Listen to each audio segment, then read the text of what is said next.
Ooh, for once. Oh, Lord.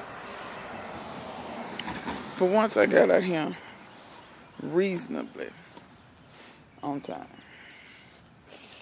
Look at this marigold. Interesting. I see it's going to make another flower. Where did the other marigold? It had a flower thing on it. I still got seeds. Oh, Lord have mercy, that pepper grass. Yeah, that one making a head, y'all. Y'all see, my mustards went to seed on me. Besides, that's a good thing. I've been harvesting out these beans just about every day. I got to spray some more BT. I don't have no more damage, y'all. See the inner leaves? Oh, there go them God-forsaken grasshoppers. Can y'all see? Wait a minute. Y'all see him? He hopped. That's some black and orange grasshoppers. Them things. Anyway, I don't have no more damage to the inner leaves. It's all the outer stuff that's damaged.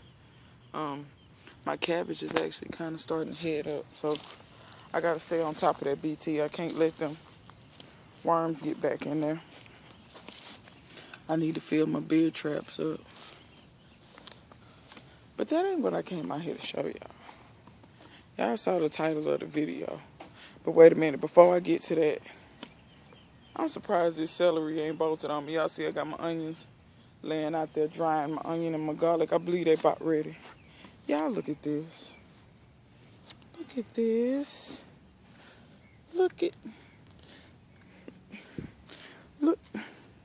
Look at this. This is almost the length of my arm. Y'all look at this. I'm finna harvest this one. Actually, yeah, I'm gonna harvest it. But that's ridiculous. Look at this. That's freaking insane.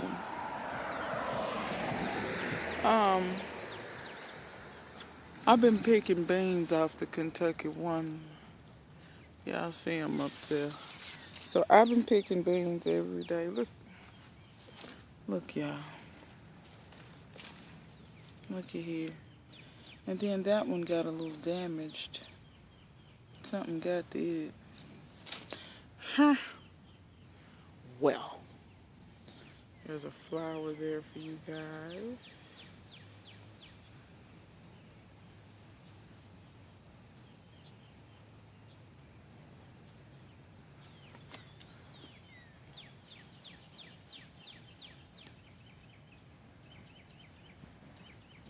It's like, oh yeah, I won't focus on the flower. Focus on everything but the flower. But anyway, this is what I wanted to come on here and talk to y'all about.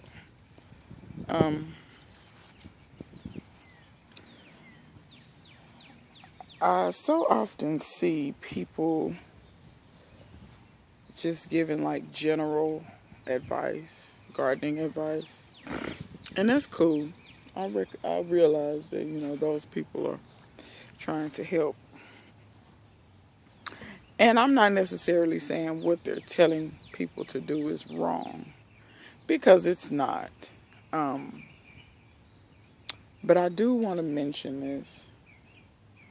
You always have to tailor just about everything in life to suit your life and your situation.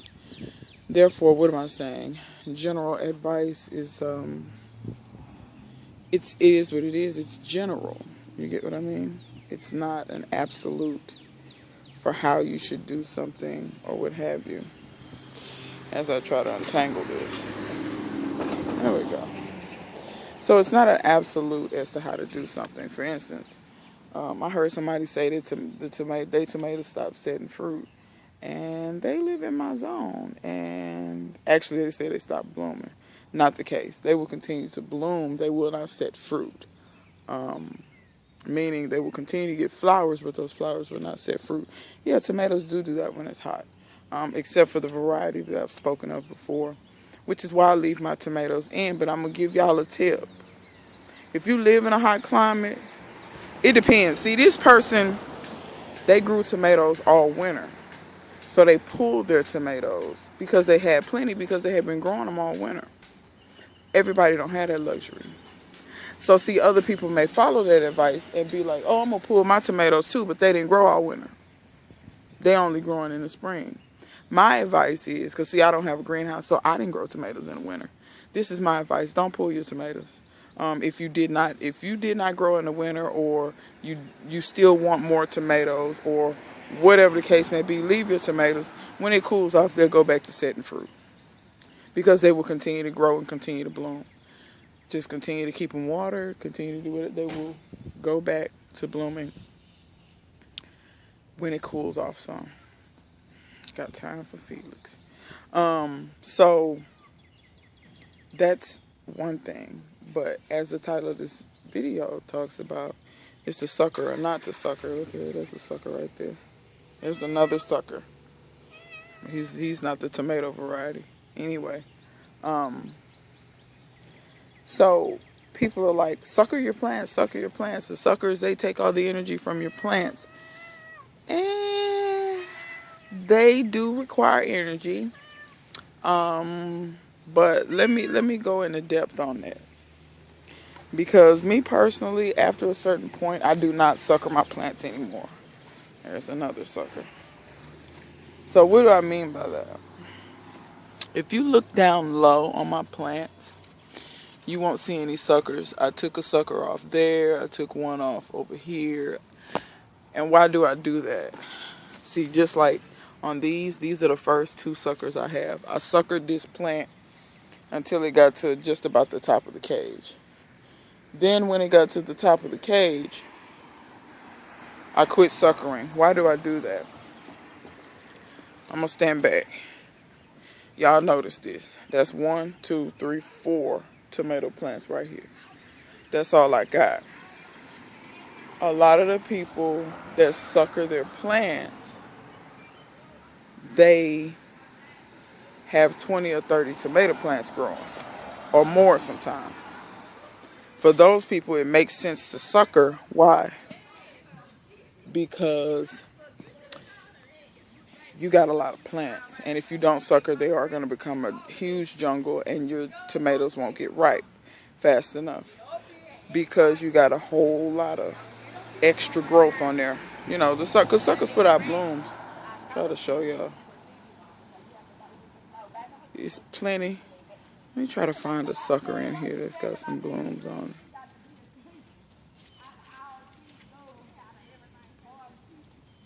Wait a minute. When I tell y'all, this stuff is like tangled all together and you can't even tell what's what. I mean it. Is this all one leaf or what?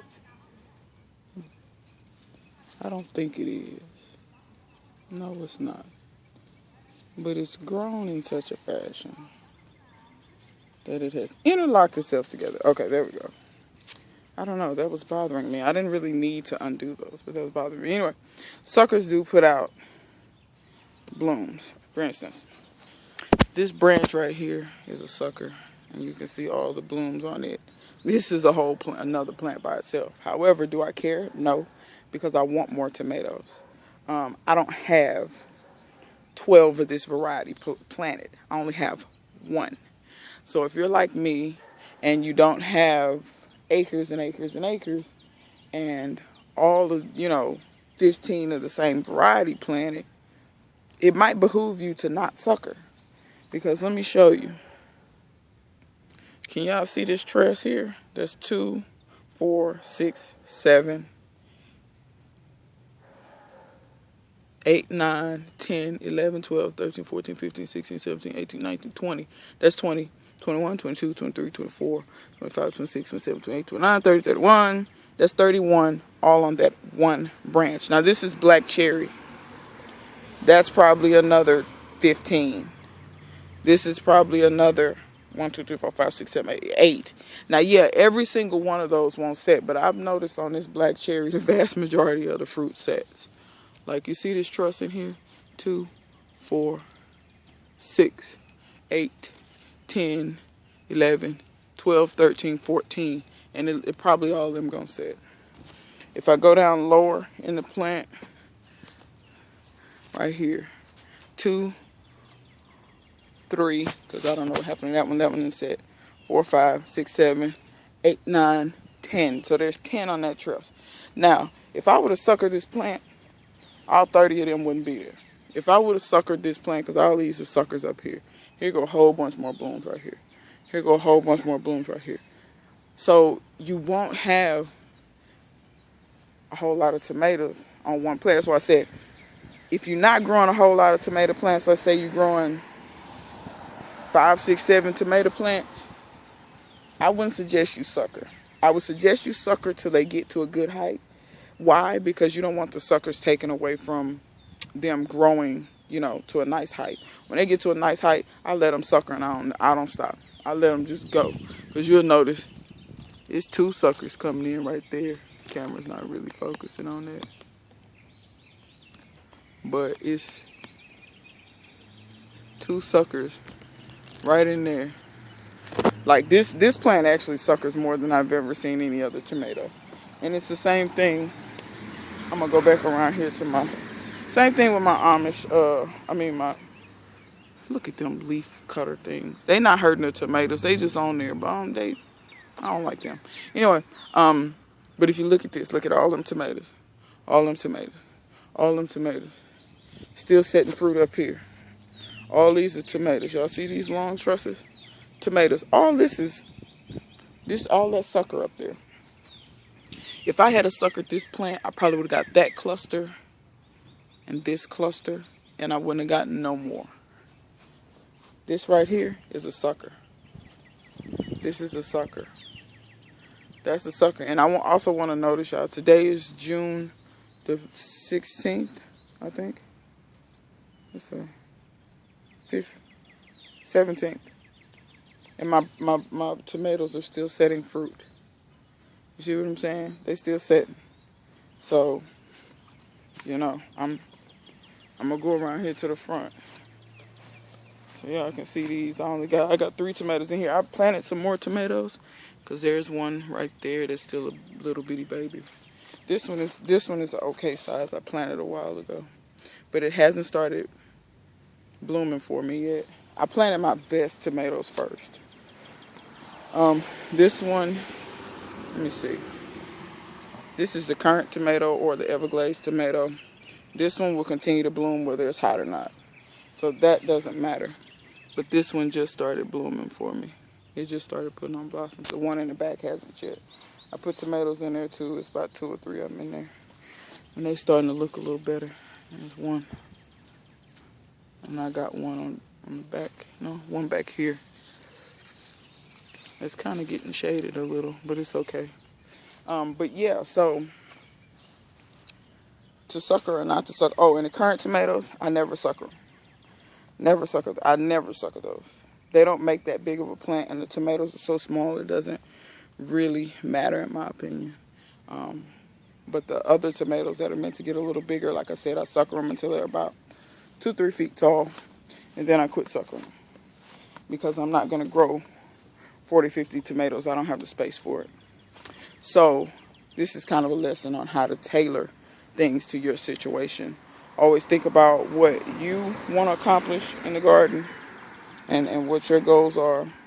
Like I said, I'm not saying that they're wrong to say to sucker your plants, but I just noticed something very differently from when they grow versus when I grow. Because the people talking about suckering got 20, 30 tomatoes. I don't. I have roughly half that. I've planted some more tomatoes recently, but I don't know if they'll get big enough to start setting fruit before it gets too hot. Probably what's going to happen is those are going to be my tomatoes mainly for my fall crops. And that's why I said wait till it gets cooler, go back to setting fruit, and you can get tomatoes in the fall. Now this is if you live in a hot enough climate. Don't try this and you get snow every year. Don't try it because the frost is going to kill your plants. We don't usually get frost here until December most times, if we get frost then. So therefore, I can grow my tomatoes all the way into December. I've grown them into January before. And then the January frost came and killed them. So if you live in a hotter climate, I live in 8A. But if you live in a hotter climate and you know that you're not going to get a frost until super, super late, try to get you a fall harvest of tomatoes. Just keep them alive while it's hot. Yeah, they'll wilt, the leaves will wilt down and run from the sun and do all that kind of stuff, but just keep them watered, and you don't have to feed them that much because they're not making tomatoes. But and one more other thing I want to mention, a lot of people talk about pruning leaves off the bottom of your plants to prevent blight. I never do that. Now, if y'all see some of this damage and stuff, that's from touching the tire, like this right here. I won't lie, when you're growing tires, they do get hot, and they'll get so hot they will burn your plants a little bit, but it burns the leaf. If I had a tomato there, what I would have done is put something under the tomato to protect the tomato from the heat from the tire. I never take off plants because leaves because of blight or airflow. I never do it. Over time, the bottom leaves will die anyway. When they die, I do pull them off just because the plant looks kind of ratty with all them dead leaves. I'm not saying it's wrong to take that off. What I'm saying is, once again, pay attention to your situation. I used to get a lot of blight when I used to water with city water. I no longer water with city water, and my blight issue went away. Another thing is, I don't think blight survives the heat of these tires for whatever reason. People say don't get your leaves wet. I foliar feed with my comfrey or my whatever fermented plant juice fertilizer that I made, whether it's comfrey, whether it's weeds, it don't matter what I use. I do get that on the leaves because I foliar feed. Your leaves will take in a little bit of nutrition, so I do spray the leaves a little bit, and then I water at the base of the plant. Most of the time I do water at the base of the plant. Most of the time I do not wet the leaves. But I never have a blight issue. I've never had a blight issue since I quit using city water and started using rainwater. And I think what the thing is, city water straight out of the hose, if I had to guess, I think it has chlorine in it. And I think the chlorine actually does something. It makes it very... I think the chlorine kills off a lot of the good bacteria and different things that are on your plants, because don't be crazy, it's bacteria and germs and stuff all over this stuff. Please don't think that this is a sterile environment. It's not. But you have good bacteria and good fungi, and I think that the chlorine in the water kills all the good stuff, and the bad stuff is able to thrive, because oftentimes bad bacteria and things can live in pHs that are kind of out of the norm, and chlorine, if I'm not mistaken, is an acidic pH, if I'm not mistaken. But anyhow, that's my theory. I don't know how right I am on that. I'm probably wrong. But all I know is when I stopped using city water, I stopped having that issue. And I know everybody can't stop using city water. I use rainwater, if you're wondering. But if you can't stop using city water, to get the chlorine out of the water, I would suggest putting it in a container and letting it sit for a few hours. The chlorine will evaporate out of it. And then use it that way if you just absolutely have to use city water. And I would encourage people to try that. Like, trial it. Use the water that you let sit with the chlorine evaporator. Use that on one plant or one section in your garden. And then on all the rest of your tomatoes, use your city water. And see what happens. You get what I'm saying? I think people just don't want to experiment because they're so scared of doing something wrong. But how else do you learn? Unless you experiment and figure different things out. You understand what I'm saying? So yeah, that's probably what I would try to do. If it was me, I would experiment with it and see what's up. So y'all see some field peas. I must have missed a seed. So I got lady cream peas growing in here, and they already making peas. Look at there. That's a really good bed, because I got lady cream peas over there, and they're not even making peas yet. But anyway, I'm going to harvest those carrots and stuff, and I'm going to show y'all that. And I'm going to show you how to harvest carrot seeds. But I got quite a few videos. Is this the lady cream pea? Lord, they all over. Oh, Lord, I didn't anticipate having them right here. They vine too much. Anyway, so, video's long enough. Y'all take into consideration whether you should sucker or not in your particular situation. I hope this was helpful. Till next time. See you guys later.